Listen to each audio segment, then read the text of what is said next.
And, it's interesting because some people who were a part of his ministry, they were talking about their thinking at the time. And I was involved publicly, like in some of those early conversations about like what is the biblical obligation to obey the government. And obviously in Romans 13 and elsewhere in scripture, we see that we are to submit to the government. However, in the United States, the Constitution is the law of the land, that even our government officials who are supposed to be our public servants, they are to submit to the Constitution. So if a leader is outside of constitutional bounds, how we have it in our constitutional republic is that it is they who are usurping authority, not those of us who are abiding by the Constitution, which has a First Amendment, the very first one that includes religious liberty, that allows churches to gather without interference from the state, especially for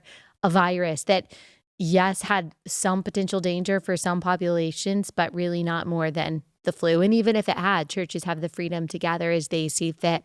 He wrote a book that was very similar to the sermon series that I referenced earlier about the world's and Satan's attack on children and how we combat that with the truth of God's word.